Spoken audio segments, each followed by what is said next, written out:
passionnant. Oui, c'est passionnant, c'est surtout une passion.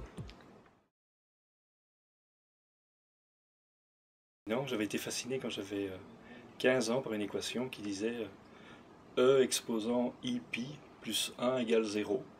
Alors E, c'est un nombre qu'on voit au lycée, on appelle ça la base des logarithmes. Pi, tout le monde connaît, c'est ce qui permet de calculer la circonférence d'un cercle. I, c'était un nombre que je ne comprenais pas bien, parce que c'est la racine carrée de moins 1, et je savais qu'on ne pouvait pas le prendre. Et cette équation, je la comprenais pas du tout.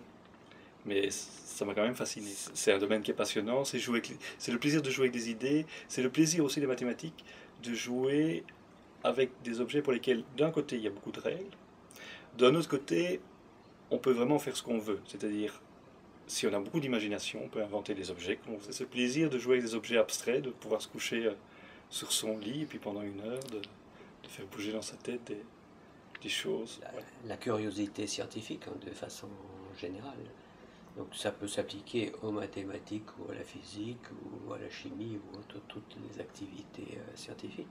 Mais pour les mathématiciens, il y a quand même une spécificité, c'est que les expériences, on les fait dans sa tête. C'est-à-dire, et ça a un gros avantage, c'est qu'on peut faire des mathématiques partout. On a envie de résoudre des problèmes. Il y a ce fait qui est, si vous dessinez une carte de géographie dans le plan, comme la carte d'Europe, et vous essayez de colorier les pays en vous arrangeant pour que chaque pays ait une couleur différente de son pays voisin. C'est ce qu'on voit sur les cartes de géographie politique.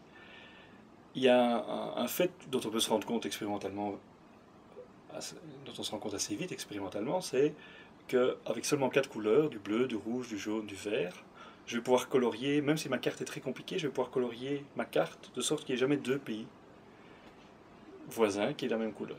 Alors, quand on commence à voir ça, on se dit, tiens, pourquoi 4 couleurs suffisent? Et ce qui va passionner quelqu'un qui est mathématicien, c'est s'il voit qu'un fait est vrai et un fait qui n'est pas un fait de la nature, qui est juste un fait de notre pensée, on a envie de le démontrer.